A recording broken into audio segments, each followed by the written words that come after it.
Welcome to this special SheSays Brighton event, part of Spring Forward and for International Women's Day. We're also celebrating 10 years of SheSays Brighton. I cannot believe that I've been doing this event for 10 years. If you don't know by now what it's all about, I will explain. It's a part of a global group. There are chapters all over the world, from San Francisco to Singapore, and mainly for women who work in digital advertising and design. And we started ours to sort of encompass anyone that's working in digital, whether that's marketing or project management or female developers.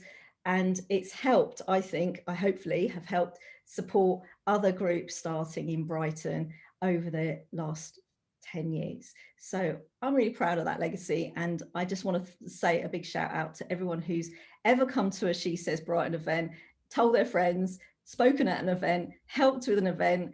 And yeah, I really appreciate everybody that's supported it.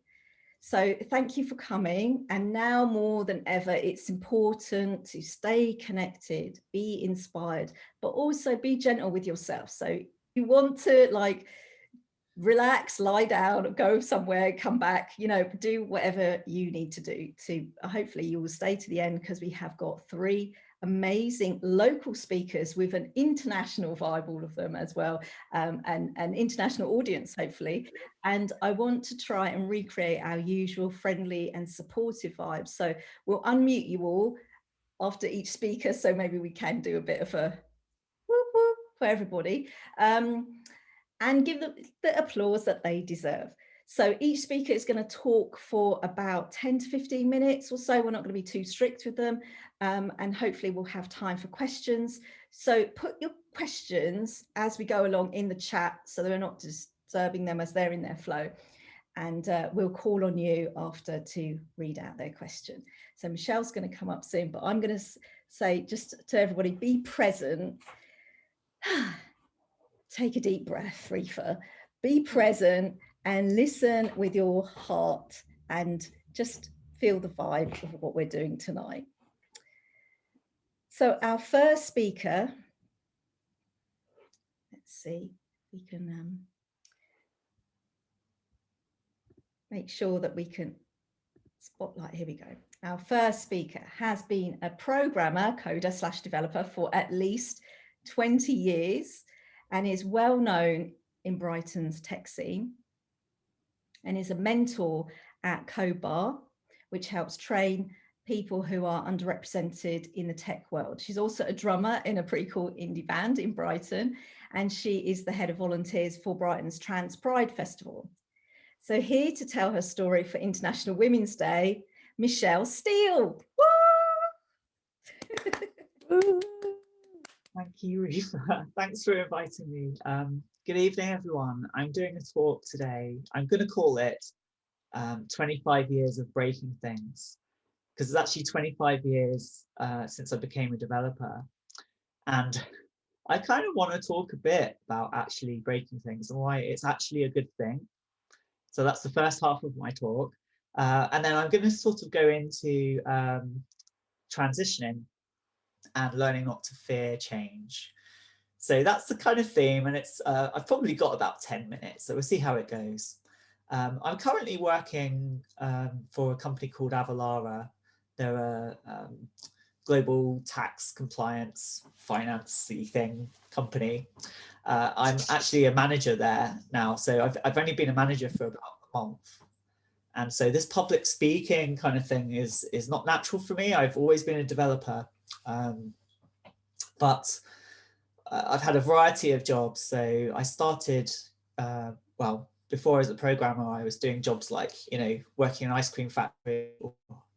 I worked in an abattoir once. I'm not going to talk about that. But the first job was a company that did vibrational analysis. And I worked there learning C and Fortran. And in those days, this was 25 years ago, it doesn't seem that long ago. All the code, if you're a developer, you're used to code being on the screen, we had to print out a lot of the code. So you can believe this Fortran, which was lines and lines of code with go-tos and things. It was a nightmare. My boss was a lady called Margaret, who was one of the original sort of 60s programmers who did punch cards and knew binary off by heart. She was such a role model. I called her mum by mistake once. That was very embarrassing. But, you know, I made mistakes there. I really didn't know what I was doing, to be honest with you. They also got me to install software in a nuclear power station, can you believe? So I always tell that story about how I went to Dungeness and installed Fortran and I didn't really know what it did. Nothing happened, thank goodness. But this was a story I found with some of the jobs that I had as a developer, is that I was terrified of breaking things, of failure, you know, and software is full of bugs, as we know. So I got really into things like testing, quality, and something called TDD, which is test-driven development.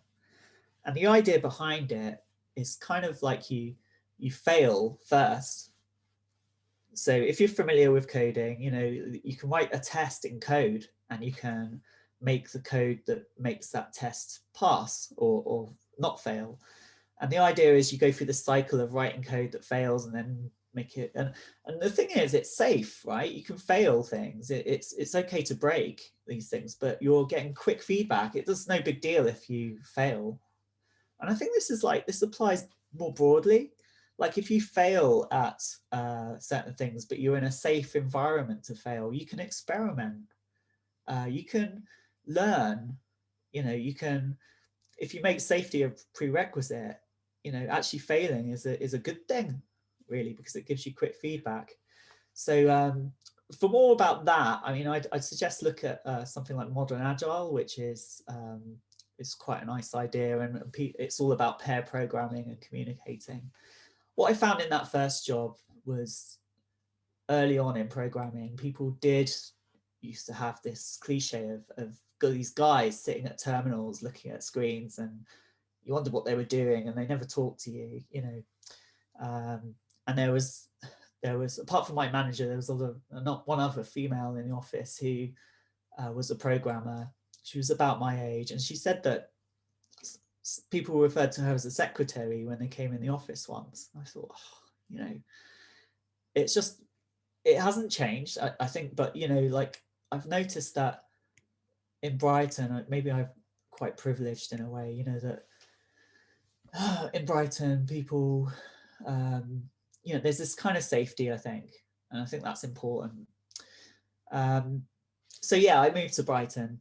I got a job doing CAD and some other jobs, and you know, I still noticed being in an office was weird, but I'm a bit more settled, and okay, things in my life are starting to change. I am struggling a little. I'm also, you know, a lot of it is actually about anxiety. I've always had this kind of anxiety, stage fright, and, you know, I can't believe I'm doing this. But I had this kind of gender issue, you know, just dysphoria. And so, you know, what happened was I transitioned at work from male to female. So I was assigned male at birth, and at work, I was terrified, absolutely terrified of coming out at work in this kind of male atmosphere, you know, very old-fashioned sometimes in some of these offices. All right, Kat, she wants to escape. So yeah, let's talk about that, because I thought that would be an interesting thing, and I talked to Rifa about maybe I should talk about that because it's a big thing. What happened at my job where I'd been quite successful, I'd say, is that they started talking about transgender and kind of joking about it, and, you know, disparaging towards trans people, I found, and I was quite upset. There was just a conversation that kind of, you know, shocked me, and I did get upset. And my manager said, you know, have we hit a nerve, Michelle? And I said, well, yes, in fact, you know, I'm trans. Did you know? Did you know that I'm trans and I want to transition, you know, and this is really hard. And So we arranged something with HR pretty soon after, and it was decided that the best way would be to email actually around the office, arrange a day, email around the office and tell people the intention, and that my name would change, my pronouns, we've got to change my email, all sorts of records and things. It's weird coming out at work and having to email a whole company that you're coming out. Can you imagine? Absolutely terrifying. And I don't know any other situation where you would do something like that, but people needed to know because people were asking questions about how I looked, and I was struggling to come to work in male mode. So this happened. I came in my first day, and I think, I remember I was wearing a skirt. This is the same story lots of trans people tell. So, sorry if it's a cliche, but I was wearing a skirt. And my line manager shouted across the office in front of all these people, she's wearing a skirt, and pointed. But it was so funny. It just actually cracked me up. And it just, everything, all the fear just went away in that instant, because it was like, this is no big deal, come on. And in fact, all the emails I got from my colleagues were all positive and really great. So, there was good. I think that being authentic is hard. And sometimes actually, it's painful. But again, I was always fearing failing somehow. I was fearing like what people would think. And actually, it's a positive to try things and experiment and try this. And it actually worked out. There were some things, I noticed certain things happened, like people talking over me. The typical things that people talk about when there's biases at play. And I think this happens. Certain people wouldn't make eye contact, or I wouldn't get invited to lunch. But I made loads and loads of other friends, so things changed for the better generally.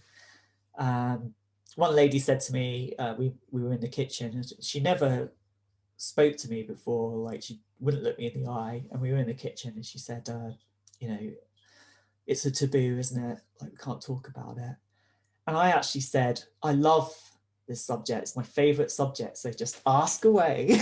I'm very open. And I also tried being stealth at another job, and that didn't work, because if you don't know what stealth is, it's like, you're presenting as the gender that you present as, but you don't really engage with the trans community, or actually not trans. But I'm very open and proud about being trans. So what I want to say is, be authentic at work. Don't fear failure. Embrace failure, embrace change, and learn from it, and be awesome. That's it. Thank you, Rifa, for letting me talk. I should just say, I'm doing a talk on Saturday for Career Day, and that's Code Bar, which I'm part of, and it's good as well. Have you got a link you can put in the chat? But while you're finding that, I just wanted to say, like, you also wanted to talk a bit about how you're transitioning from being a pure developer to being in a management role as well. So I don't know if you wanted to talk on that. Yeah, that's something I'm learning now. I mean, that is interesting. It's a new job, and it's much more about other people than it is about me. And I don't know how other people feel, but I want to give to other people, and I want to see people succeed, not just myself. So this job's great. I think that I'm going to get a lot out of it. I'm able to hire people, so I'm able to look at diverse backgrounds. I've got a real privilege here, so I want to use it in the right way. And yeah, that's quite exciting. It's hard. There's lots of meetings, and it's not like being a developer at all. I can't sit at my terminal and just code away and ignore everyone. We've got to talk to each other. Definitely. I've got a couple of questions. So while people are actually giving you loads and loads of praise on the chat, Natalie's going to read some out in a second, I think. But I'll just want to ask a couple of questions while people think of a few questions for you. Like, we talked about this before, and I don't want to put you on the spot too much, but about this, because your personal story, but did you notice a marked difference when you were presenting as yourself as a woman, as a developer? Then what were those differences that you noticed for when you weren't your Michelle? So yeah, I think so. I mean, I don't think it's ever intentional, but I think people have their own kind of biases they don't realize. And I think I've got a unique perspective, I should say.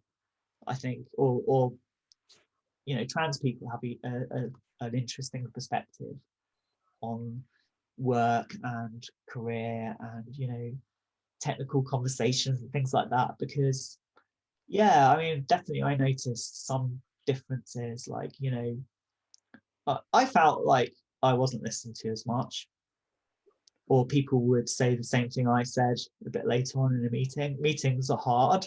It wasn't everyone, right? There's some people that really amplify your voice. So, but I did notice that.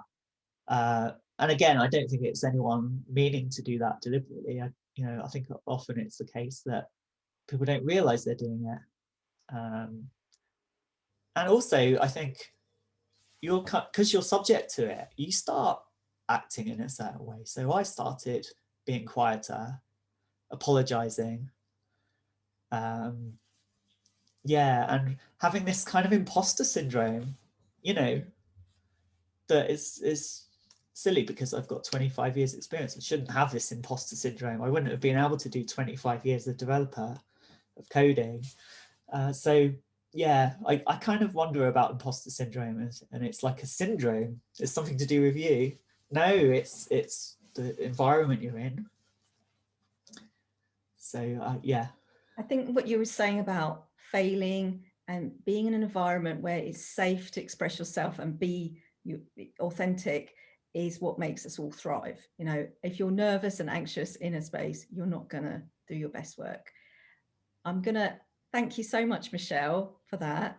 Thanks. I'm going to hand to Natalie, who's going to just read out some of the amazing comments you've had. You've had lots of people are saying thank you for being so inspiring and sharing your experience. And thanks, Anwen, who shared the link to CodeBar in the chat. For anyone that's interested in getting involved, go and check that out. We've also had a lovely comment from Grace, who said giving and wanting to see others succeed is totally the best way to manage. And I can't agree more. Yeah. We had some great questions as well. I wanted to pick out one from Joe Crease, who said, I'd love to hear a little bit about your experience of Trans Pride volunteering, and also any thoughts on what helps in terms of allyship from others at work, which is a really great question. Yeah, that is a great question. I talk about Trans Pride because that was another big change over the last few years that I've really benefited from. So get involved in Trans Pride was one of the best things I ever did. It took me right out of my comfort zone. And again, it's this thing of like raising other people and like helping other people to achieve what they want to do. So, you know, as a volunteer coordinator, I was kind of getting people to help on the day and help set the thing up, and so it's a community event.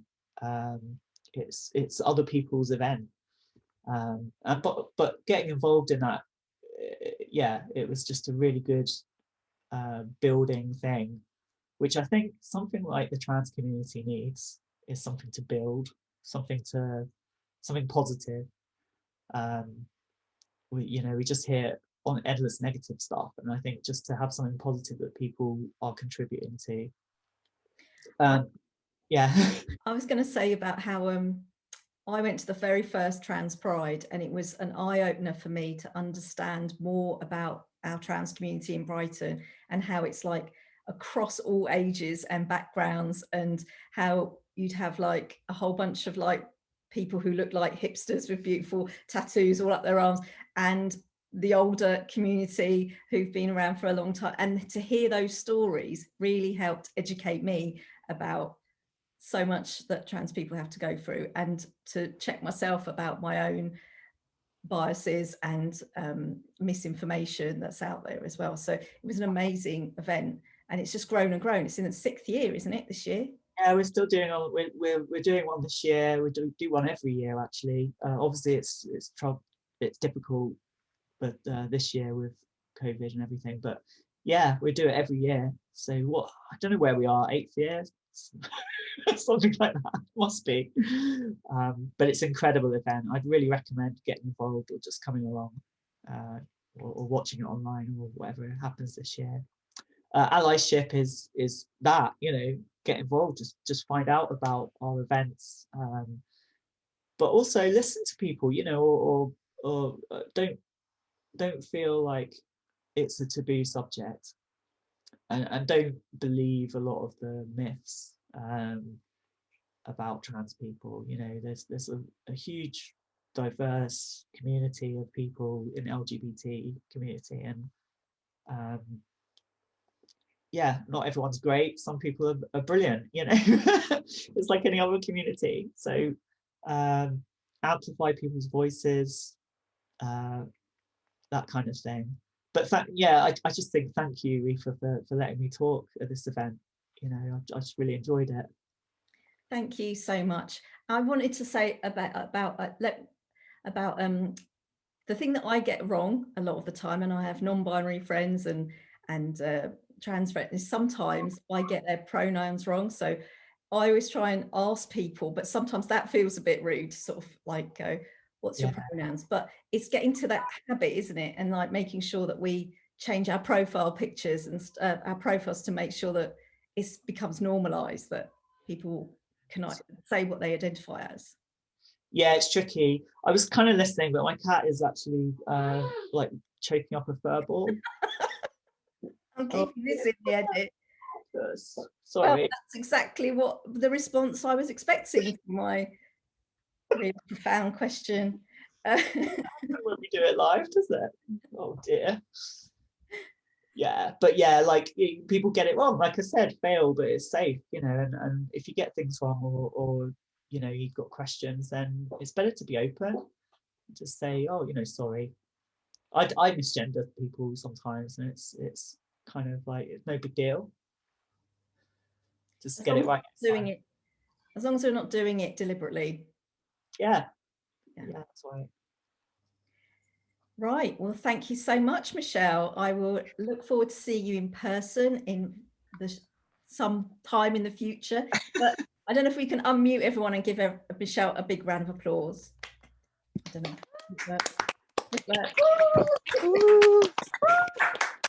Thank you. So nice, so nice. I spoke to someone today and they said Michelle's one of the nicest people that they know. Our next speaker has navigated the corporate world, established herself as an amazing content strategist, and literally wrote the book on why you need a content team. So please welcome the lovely Rachel McConnell. I've got a cat on my lap. I feel like a Bond villain. Hopefully you can all hear me. So I'm just going to share my screen. Someone's just going to have to tell me if they can't hear me. Okay. Hi. Thanks, Rifa. So as Rifa said, I'm Rachel. I'm a content designer at BT. So that means I look after the content designers who work on our customer-facing web and app. And today I'm going to talk to you a bit about my career, how I've got to where I've got to, and some of the tips I sort of have reflecting back on my journey. So I moved into tech about 8 years ago. So like many people in tech in their 40s, I'm definitely not a digital native. In fact, before that point, I'd done journalism, I'd done marketing, I'd done brand management. And I first got into digital when I saw that social media was taking off about the time that my first son was born. And I managed communities for a few years and I created social media strategies. And I found myself doing more and more of the marketing communications that sat around that, like email strategy. And part of that was writing blogs, which sat on the consumer facing websites, so things like this, which was great because it took me back into my kind of more journalistic roots, and I was kind of writing full time before long. But I soon noticed that in the digital team that I was working in, there were designers and developers, and they were creating the content that sat within the customer facing journey, so things like forms and navigation, but they didn't have a content specialist doing that content. And that's when I began to sort of talk about the benefits of them having an actual content specialist designing that content for them, or a content designer. And a content designer is someone who designs experiences, but from the perspective of the content. What are we saying?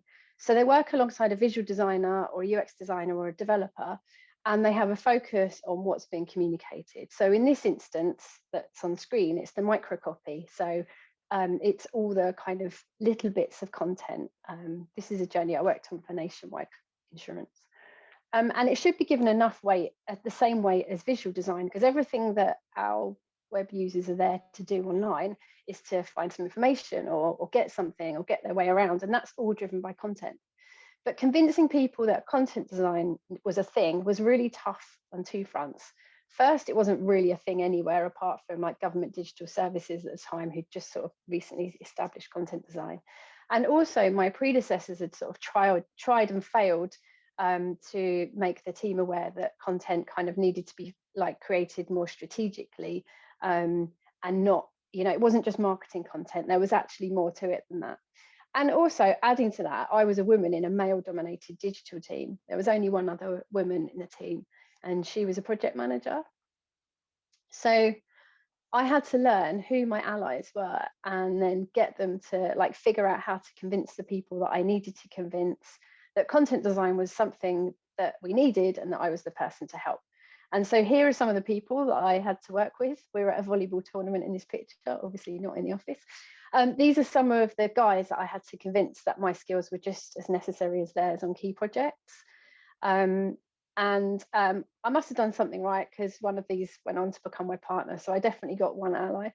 But anyway, after muscling my way into quite a few projects and demonstrating how I could add value, I succeeded in becoming a full-time content designer.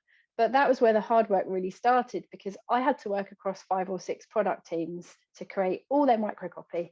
And none of the designers had to do that. They had one per team. So clearly that wasn't really sustainable. And I realized that the only way I was going to get to grow my team and there to be more of me is if I actually started saying no to things, which kind of felt counterproductive, because I deliberately made a point of trying to get involved with everything and make sure that no work was being done without a content expert. But at that point, people were kind of starting to realize that they did need more of me. And it took, you know, a long time for me to start saying no, because I wanted to be everywhere and show value everywhere, but just physically I wasn't able to. And the tipping point actually came where we established a new team to build out a 2-year project for a new partner brand. And I had to be on that team full time as the only content designer. So there was no option for the rest of the team to start hiring more content designers. And so I'd kind of created advocates by always being there to provide advice and add value. So then it became a bit easier to see why they needed to adopt content design as a discipline. And it eventually meant I was able to grow the team from 1 of me to 6. But that whole process took 2 or 3 years. And although I'd managed to convince the designers how I added value, I don't think the leadership was quite as convinced as they were on content design. So when redundancies came along, my team was hit pretty hard, and I ended up taking redundancy. And I reflected quite a lot on that role and how I built the team by creating advocates and demonstrating value. But there were people in that organisation that maybe I hadn't spent enough time convincing. And the journey to get to that point of growing a team had been really, really tough. I was continually having to justify my existence, explain my role. And then as the only woman, I felt like I had to sort of shout 10 times louder to be heard than all the men and say the same thing over and over again. No one seemed to listen. And actually now I often speak to people in big organisations trying to establish content design, and they say the same thing. So I sort of just advise them to keep going, because even when it feels like you can't go on, a bit of what you say does eventually sink in. So while I was really proud of what I'd built up, I kind of wished I'd had more support when I was doing it. So I wrote a book about building and growing content teams, and it was the book I wish I'd had to give to my directors, those people that needed more education. And I found that once I built the book, it became a bit easier for me, because people began to see me more as someone who might actually know what they're talking about, and started listening a bit more, which was weird. And I started to gain a bit more confidence in having a voice. And I'd written blog posts for a while, but I needed to kind of put myself out there and speak at some events. And I didn't really want to speak at content events because people already understood the value of content at content events. So I needed to go to design or UX events where I could educate more of the people who'd become allies to the content community, and those people that we collaborate the most with. So I knew I could have the biggest impact there. So I sort of tapped into those communities through the people that I'd kind of built up as advocates, and started talking at events. And then I moved to Deliveroo for a year. Here's me doing some deliveries for research purposes. But it was actually quite refreshing to work in a company that had already established content design as a discipline. And the tech team there and the developers were really talented and really user-centered. But the overall culture just wasn't quite right for me. I didn't really feel I was fully able to use all my strategy skills. And I also missed out building a team. And obviously being a middle-aged single mum in a company full of millennials was a bit, tricky. I didn't feel like I sort of fitted in with them that much. So I went to Clearleft, which is a design consultancy in Brighton. And working as an agency consultant actually gave me much more confidence to go into organisations, get their content better set up. So on the one hand, I was learning how to better influence leadership in those companies. But on the other hand, I didn't feel like I was necessarily succeeding within the company itself. And I often felt frustrated when content wasn't given the same weight as design. And so one thing I did use to my advantage was suggest that we host a content event. So I think it really helped them realise that actually there's a really big content design community and it's a pretty established discipline now. And they started to recognise that. So even though I'd continually tried to challenge their idea that, content strategy is only about longer form content or strategic projects and not about kind of UX writing and design, I was a team of one, which was really hard. But then to show there was that whole community behind me and have the backing of a blossoming community kind of just helped amplify that voice. So I've since moved to BT, and content design's really established there. We've got a team of 100. And that's quite good because I can really help drive that capability forwards. It's weird to have been from, a content designer of one to now being in a team of 100 and be part of the growth of that discipline, but it's also really rewarding. And I think reflecting back on the cultures that I've worked in, I sort of realized that once I built up that public profile through writing, I started to have a voice. But I also often wonder if content design wouldn't have been more widely established and grown faster if there were more men doing it. So it's still quite female compared to design or development. And I think that's why sometimes people often view it as a softer skill. But in fact, the writing is only a really tiny part. Lots of it's about strategy and process, which, I wouldn't say are kind of soft skills at all. And it's also probably because as women, we just don't put ourselves out there enough and shout about our successes.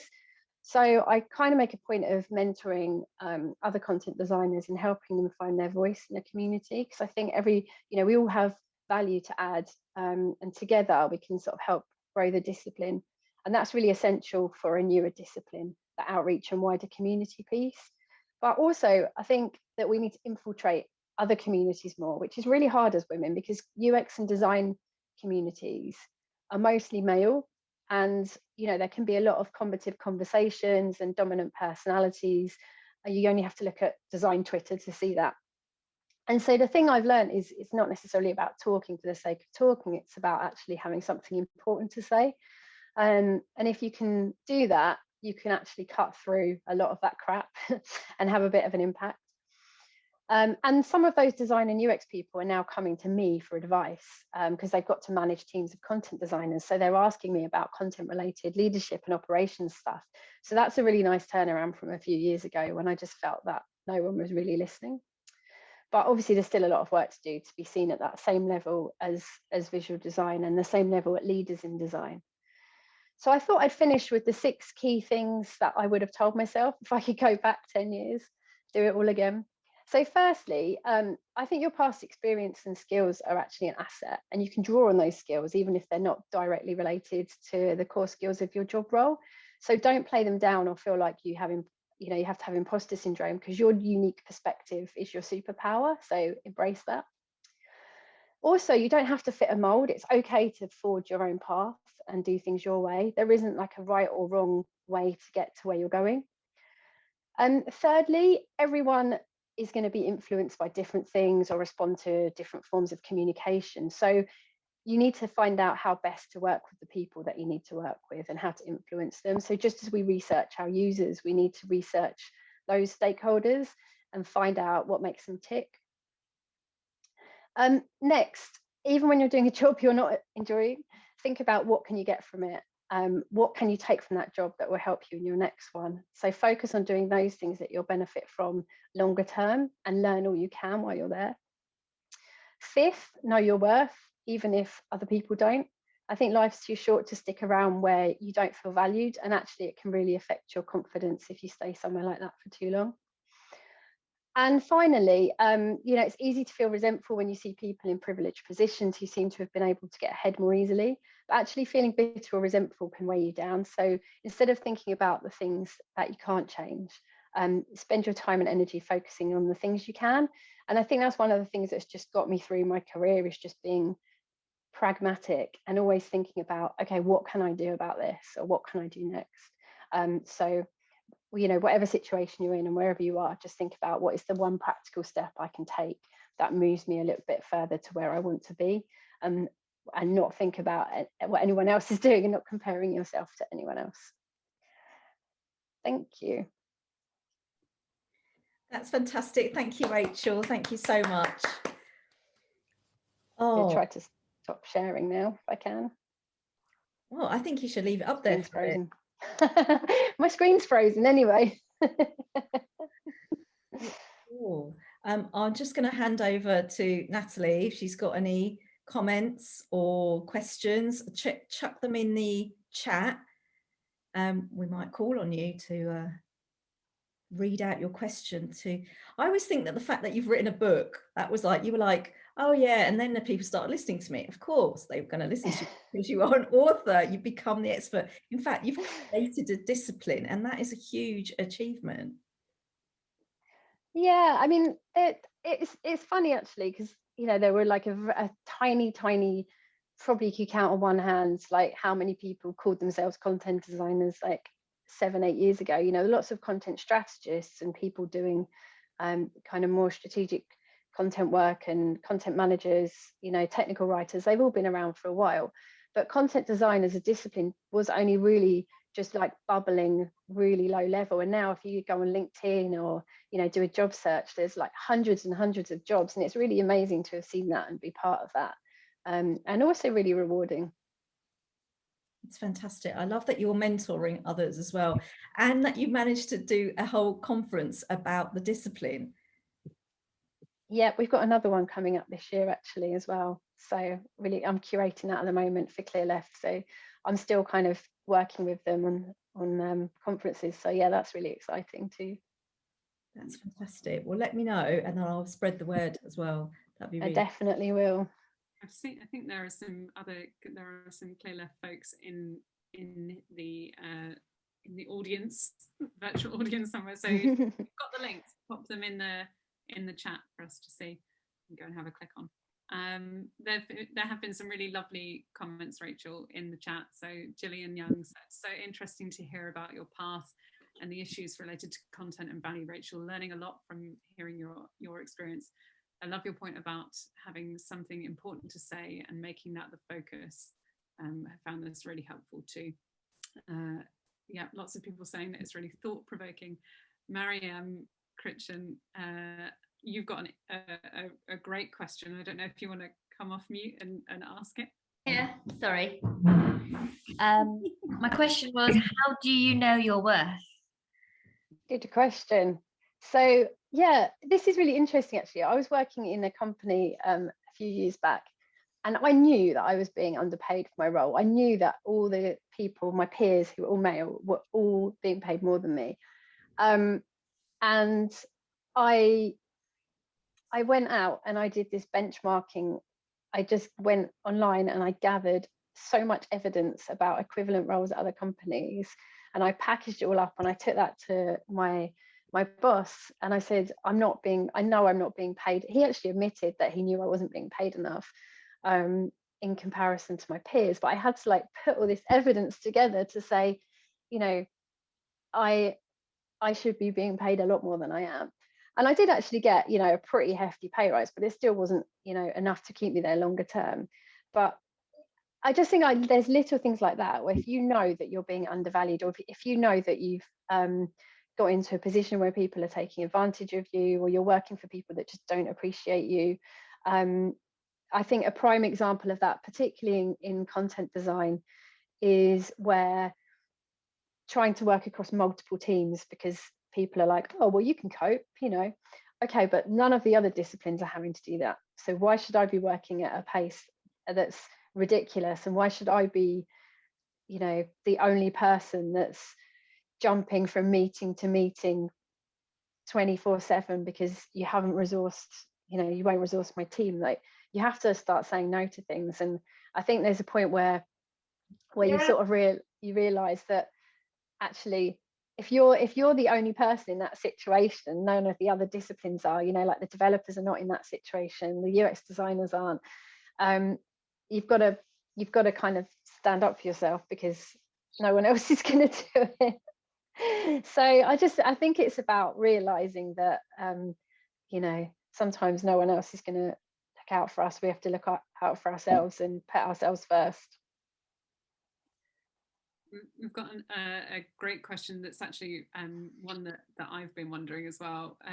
It's more of a practical, operational content design question from Jodie Bennett. Jodie, I don't know if you want to come off mute and ask your question. Hey, Rachel, haven't seen you in a while. Hi. No, I was just going to ask, so you mentioned that you design experiences from a content point of view. So what is it that differentiates you from a UX designer? Do you do wireframes, or an interaction designer for that matter?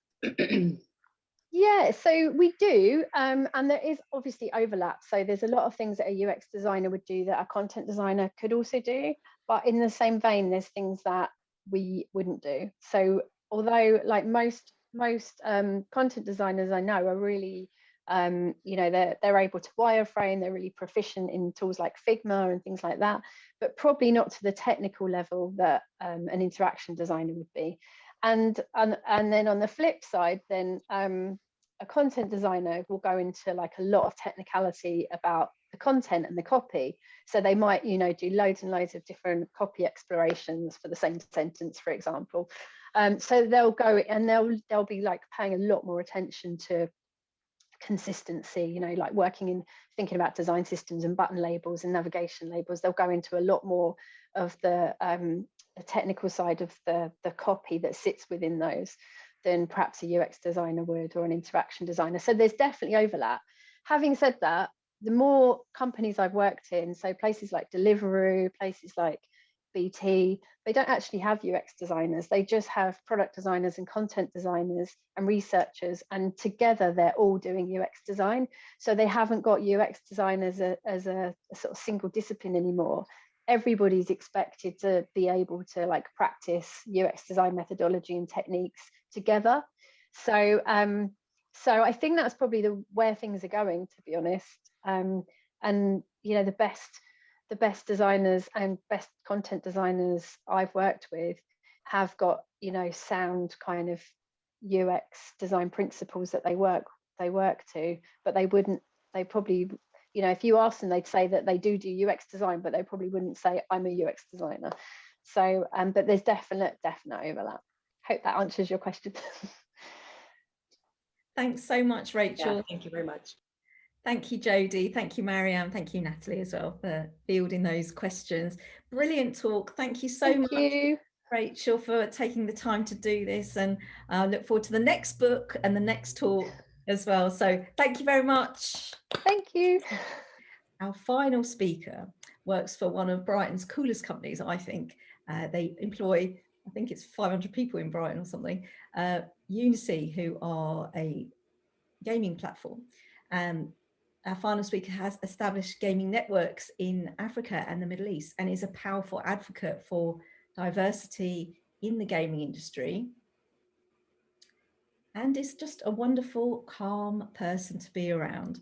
So here to tell us more about her journey, please welcome Johana Riquier. Thank you. Thank you. Can you hear me? Can you hear me okay? All right. Thank you, Rita, for the opportunity. So I'm going to share, I've got 10 minutes, and I'm going to share the journey to purpose. What should I say? How can I possibly tell something to inspire you, beautiful woman? What amazing things could I have done and share and tell you that could make an impact on your life today?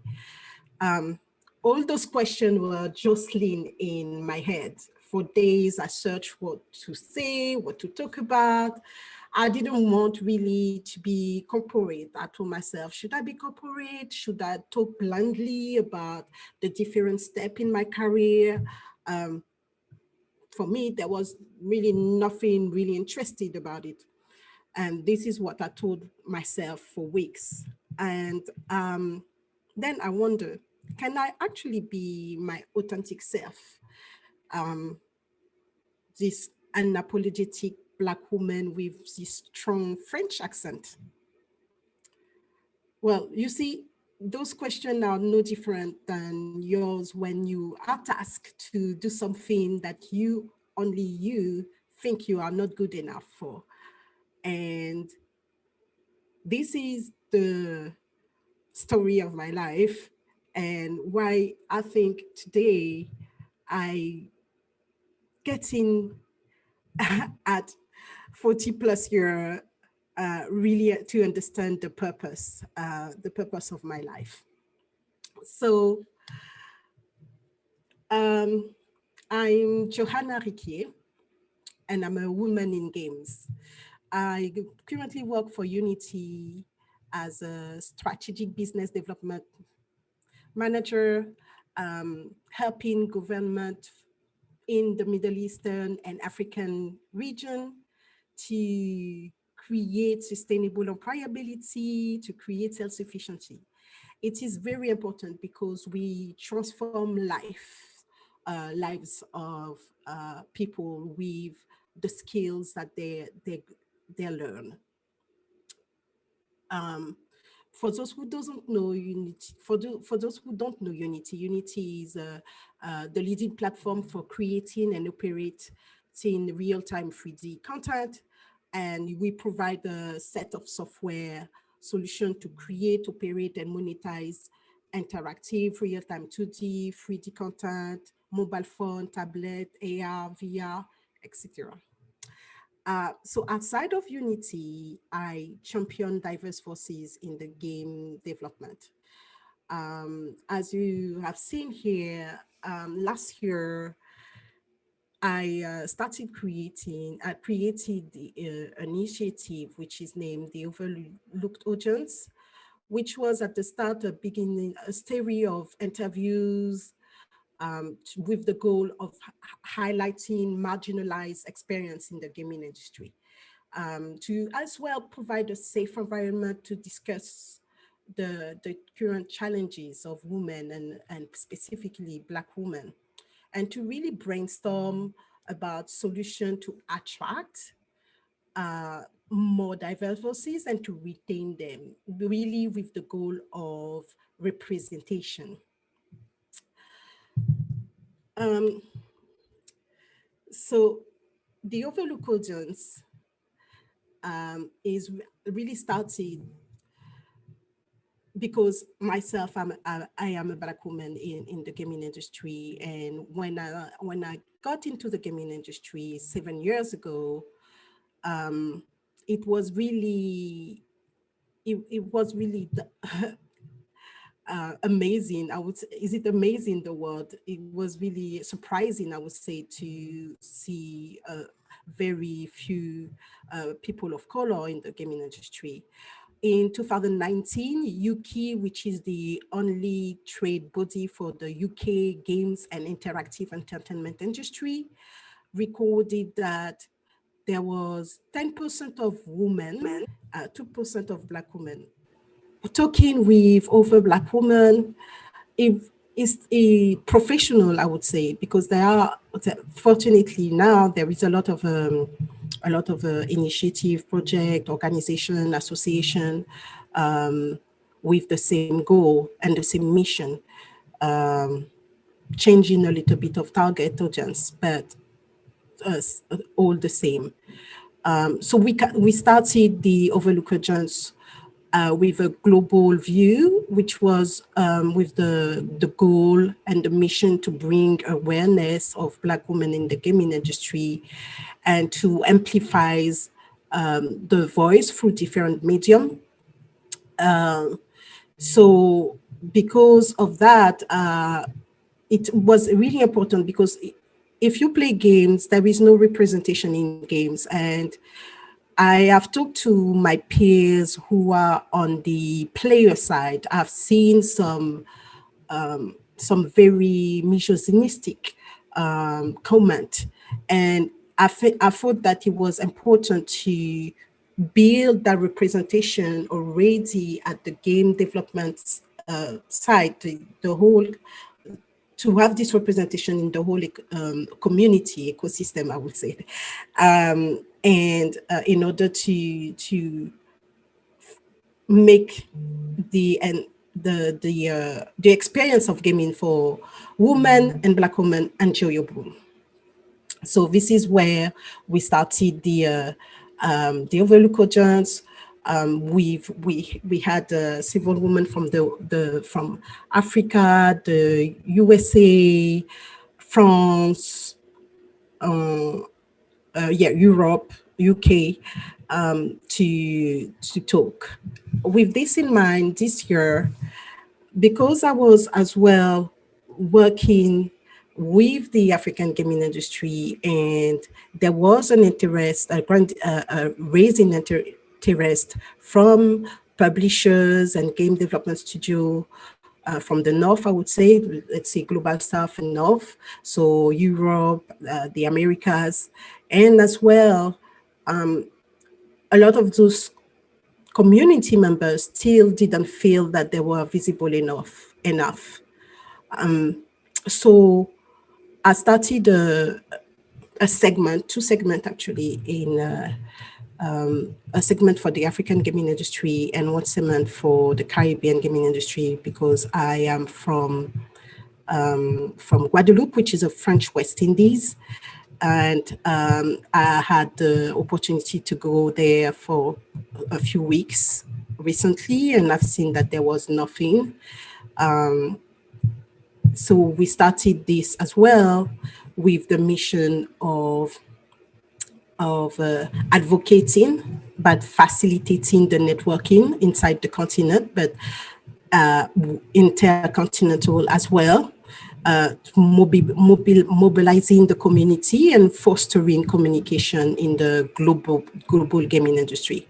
Really, the vision is to inspire positive change and achievement in people in community across the global gaming industry. Now that we live in an online world, it is much easier for game studio to work with game designer, game developer, or any type of title position in a game with, for example, in Africa. I know a developer in Ethiopia who actually have only work for hire job from the USA and really earn well his life while still being in Ethiopia. So the mission here is to be able to have this talent pool on the continent, not only a talent pool, but as well a content diversification pool, a diverse content coming from the region. So you need to do everything by yourself. Because it's really tough. We are pretty much like anyone in the world, and we've made interesting projects. Video games developers that trying to sell video games, and it was extremely complicated for them. I know that my biggest struggle was like I didn't have any network. You have to start from scratch, no shortcuts. We've had a couple, right-wing journals or papers that have written terrible things about us. But that's also when you see that what you're doing is actually important. What I'm going to do is to create a store just to be in front of Africa. So people in Africa, if they want to sell something, they can start with. I didn't do a big school like Entmin or Goblin. So when I came out with my master, the biggest challenge was about the network. There is a gap in skills. I hope that we stop surviving and we start living. When you do that kind of school, the big industry just came to pick you. So it's easier. So your friend working there. So it's like, it's not only that. Yes. That's why I have another job to have the money to put in my, I'm the own investor of my dreams. Yeah. I hope that we start living a life like the dreams that we want to achieve in terms of work or something that it's much more easier than what it is right now. Networking in video game industry, it's a lot. It's helping a lot. Like my studios, if I want to sell stuff in Africa, I can use the stuff to sell it in. That's good. These people see us as a threat instead of seeing us as just a positive initiative, because that's what we're really trying to do. Everything that we've worked for, we really fought for it. J'aimerais que le jeu sorte en français ainsi qu'en anglais, en ce moment, le jeu est à 100% en créole. D'accord, j'ai voulu respecter. Exactement.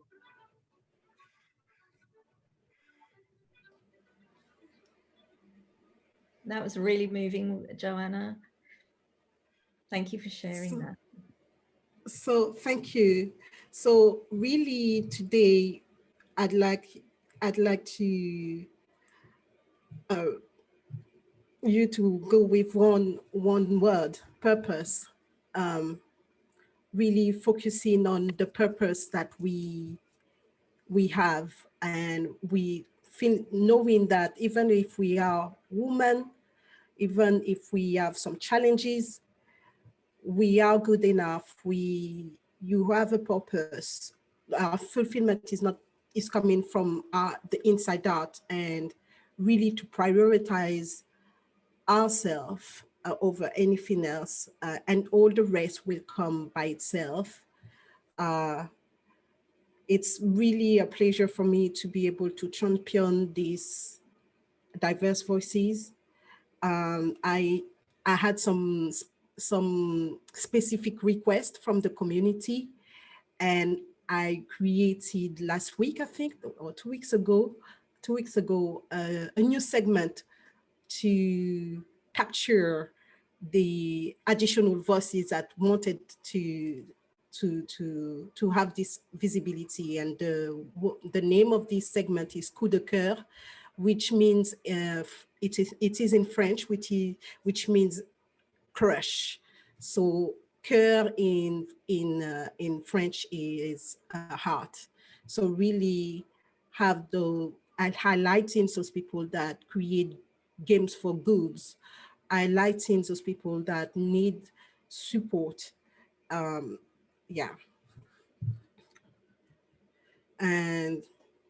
here, and a word of encouragement by Angela Bassett. I don't know if you've seen already this. It was a viral.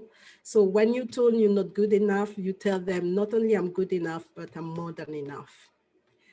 So I'd like to thank Rita for the opportunity. I'm grateful. And I'm able to speak for you. And my hope is that you will take away one word, which is purpose.